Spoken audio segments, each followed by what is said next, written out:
It is unbelievable how this guy managed to summon Light Geralt and Light Ciri after the update. Galvi, who do you pray to? What god? Which goat I have to sacrifice to get this kind of luck? Holy...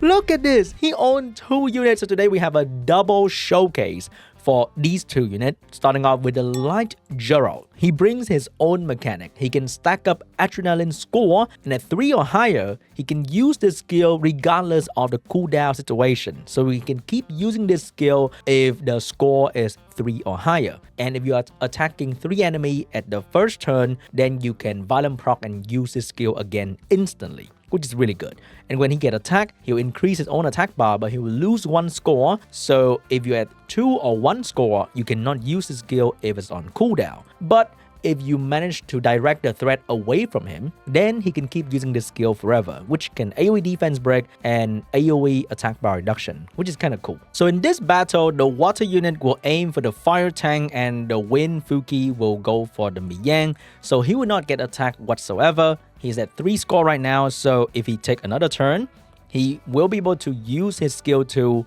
instantly. Oh, he took an attack, he took another AoE attack, so now he can't do it anymore. So that is a little bit too lame, and if you attack with a single attack skill, you only gain 1 score, which is also not the most amazing. So he's not very good into enemy that can do AoE damage because they will instantly neglect his special ability of using the skill 2.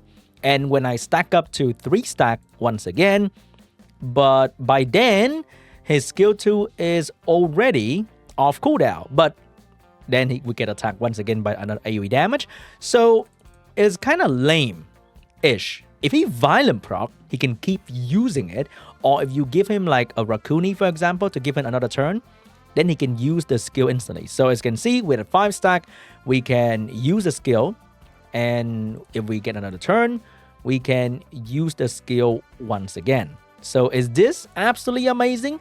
I think it's okay. It's kind of gimmicky and cool, but because the skill 2 doesn't really do good damage or good debuff, I'm not sure if he's good or not. Right now, I'm using him on Violent because I want him to Violent proc and use his skill again. He's on speed, crit damage, and attack.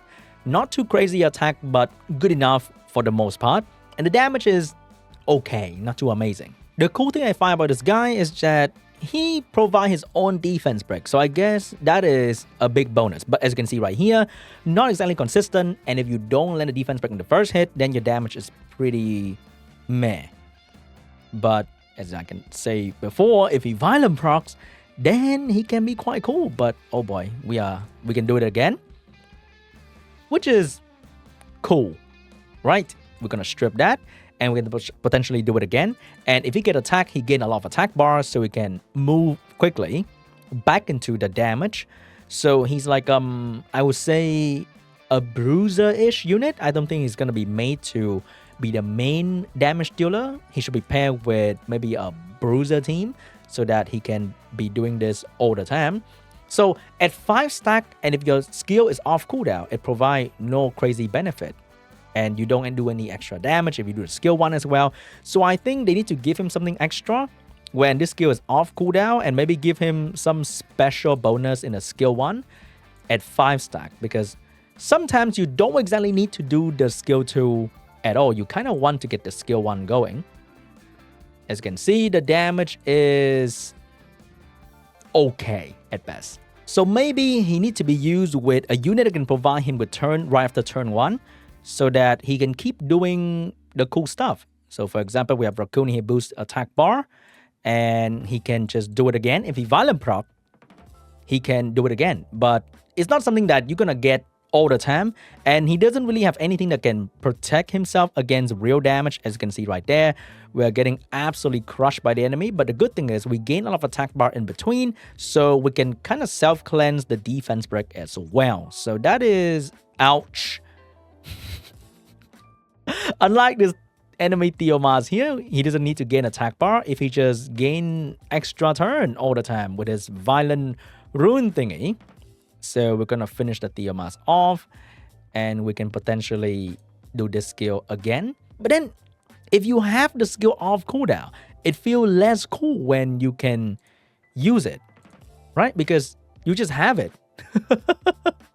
What's the point of of having the passive, you just have it. So in short, when I use this unit, I feel like I'm using a fancy lapis that allow me to attack with an AoE attack all the time and with an extra defense break. So it's kind of cool, but it's not really that crazy because he doesn't strip. So when he AoE attack, if enemy have immunity, then he doesn't really do anything. If he have like a 25% chance to strip, that will make this guy very, very different and potentially really good. If he can strip with maybe just a 25-30% chance to strip with the passive, so he can strip, defense break, and attack by pushback. But all the things that he does is not very consistent.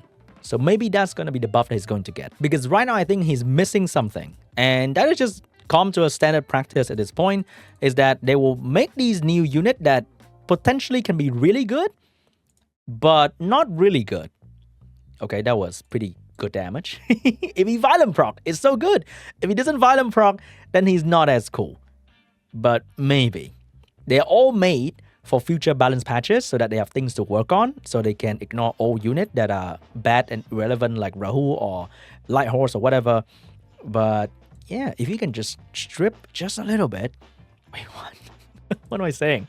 Then I think he can be quite a unit. But now let's take a look at the Light Ciri, which I'm much more excited about. Her skill 2, ignore 80% of the enemy defense according to the difference between your attack speed and the enemy attack speed. So not too bad, almost an ignore defense as long as you are way faster than the enemy. And she gain attack speed every time she attack on her turn. So you can't team up, you can't revenge and gain more attack speed, unfortunately, up to 200 attack speed, which is amazing, but that's gonna take a long time. And she does one extra attack after she attack, and the extra attack doesn't do huge damage. It's like, okay, nothing too crazy. She has a nice little skill, attack power for guild content, very good for sniping, and I'm using Rage Blade speed damage attack on her. And the good thing about this is that she has only 2 turn cooldown. A lot of people will draw comparison to Sonya, who also ignore defense, speed scaling, but Sonya's skill has 3 turn cooldown, way longer, but Sonya is just very broken, so let's not talk about that. Sonya is really good, but this unit can be really strong as well. The cool thing about Light Ciri is that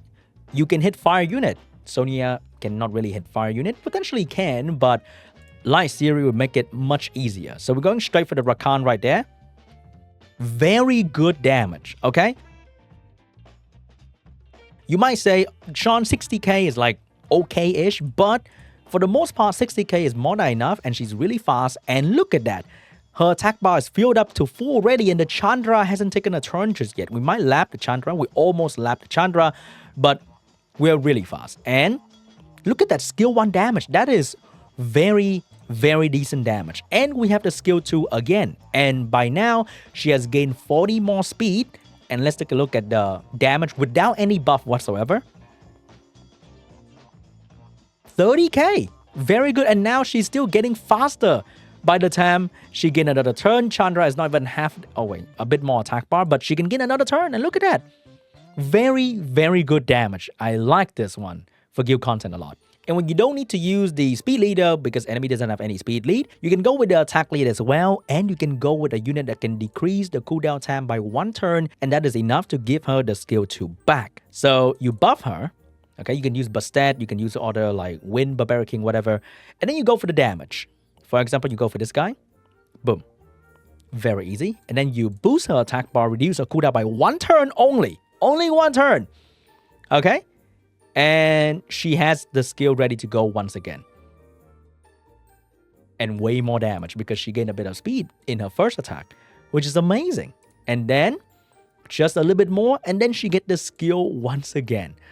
Like, this thing is gonna be such a great general one-shot unit for this guy guild content and make it so much easier than using Sonya. Or he can use it and you can use Sonya too. There's so many options for him. You can also use it with Frigate and reduce the cooldown of the entire team, which is also really good. So you buff, you ignore defense, and the good thing about her is that there's no condition, there's no need for anything crazy to ignore defense. She will ignore defense and do very good damage regardless. All right, we're gonna go straight into that. Sonya would never. And then we do this, get some nice attack bar, reduce the entire team cooldown we are going to potentially Oblivion you so that we couldn't land the Oblivion, but it's totally okay. We're going straight for this guy. Boom. Easily done. We stun. And we can do it again very, very soon. If she's on Violent and you get one lucky Violent proc, you get the skill back so quickly. It's just that you don't get the nice attack and the speed buff all the time. And would you look at that? That is crazy damage on a unit that have damage reduction. And I also noticed that this guy has the perfect unit for this combo. My dream unit, Mr. Carlos. So we're going to go straight for the kill on the Molly. Easily done. Molly's out of the way. We get full attack power with Carlos and big damage coming his way as well. Oh my god, that Fuki is extremely tanky. Oh shit. How did that Fuki survive? Okay, but everybody will be attacking Adriana, right? I hope so. Please attack Adriana. We can ignore defense the Molong. And we can lap the Fuki very easily, so there's no problem with that. And easily done. That was a little bit scary, not gonna lie. She's just great. She's a great one-shot unit. I wonder if she can one-shot Fangyan with the damage reduction. Can I do that? Oh, that was a little bit too close because of the ignoring defense only up to 80%. That 20% that the Fangyan has can still be really strong. And the second hit doesn't do a lot of damage. But wait, Carlos can't kill Laika? Carlos, what are you doing? Oh shit. Oh shit. Oh shit. Oh. Okay, we're still fine. This defense is so popular low rank. Is it that good? And if you are not faster than the enemy, the damage can be quite underwhelming. But because you are so fast, you are moving constantly after the enemy take a turn, it's still going to be okay. And the skill cooldown is incredibly short. We're going to give her a try in RTA, but she has less of everything here. This build is not exactly amazing. This is his build, not my build, okay? I'll probably go for a rage build, but I also want to explore a violent build to see if it's going to be amazing. He has a lot of LD farms, so we can potentially get her through without getting banned. Hopefully that's going to be the case. Potentially, we're going to go with this. I think Sonia in RTA is going to be way better because of the potential damage increase of Sonia. Allow her to do very big damage with minimal investment. This unit will need crit rate, crit damage, high speed, high attack. She requires too many things to be relevant in RTA. I think only endgame player with very good runes can pull her off. Unlike Sonia, you need speed, attack. I think it's a bit easier to build. Oh my. How do I do with that? Can I go Tianlang? Does Tianlang work? I don't even know if Tianlang's going to do anything here. But we can just throw Tianlang in there, right? I think it's going to be okay. And we will need something to counter all these funny things going on over there. Potentially a water unit. Maybe let's go for Mounts for the beautiful damage and stun. I wonder if we can keep our unit. I will just have to one-shot them at the start. So we're going to ban the speed lead. He banned the Tianlang because Tianlang is OP. If you get the buff, I want to one-shot... Who do I want to one-shot? I kind of one-shot Juno so that nobody's going to strip my buff, and then hopefully we control the Changpeng with the Oliver, and that's gonna be easy. All right, we're gonna buff first. This is gonna allow the Light Ciri to do insane damage. We're going to strip this guy so that we can control him with the... Is he gonna die? Why is he clapping? I mean, our team is waste. Oh my goodness! What? We can reset the Juno here so that she can't even strip us. And you know what? I'm going to go for the damage on this guy so that he will not take a look at any of my unit. And he is gone out of the way. And I think we're looking really, really good here. He can't strip me. So that's great. We are going to Oblivion the Juno. Okay. So we can put debuff on her. Very good damage. We Violent proc and get it back immediately. That is the power of Violent proc Light Ciri, is that the skill cooldown is way too short. And she can just get it back and do more ignore defense damage as long as you satisfy the condition. Can we get a Violent here? Look, that is the brutal power. We missed the crit. But it's totally fine. But that right there is the power of Violent Ciri. It is insanely strong. When you outspeed the enemy, you go with a more aggressive team. It's gonna be great. Oh my god, he got a Tianlang. That is kind of scary. He picked Tianlang, and what do? I have no idea. We're gonna go super speedy here, and we might have to ban the Leo that's coming very, very soon. No Leo just yet. That is amazing. I kind of want to go for another snipe unit, but he doesn't really have that. So I'm gonna go for maybe Shan as a speed booster, or you know what? I'm gonna go for her for the AoE strip and defense break. Very nice. No despair. Oh, no. You know what? I can't do that. I'm gonna change and go for... Oh my god. I don't think I have a chance to play with that unit ever. It is on a Very slow violent build for some reason, but I guess that's fine. We're gonna ban the Tian Lang because we have Oliver and he's gonna ban that. So if we can ignore defense 1 unit at the start, who would we kill right off the bat? I can control the blue guy with Oliver Mouse and I can kill the fire unit with her, hopefully, okay? His build is not exactly amazing right now, so I doubt I can... Not looking good already. Okay, so I'm gonna go for the kill on, hopefully, this guy. Man, the damage is bad. Without the rage build, the damage is not good. But at least we have immunity, so he can't kill me right off the bat just yet.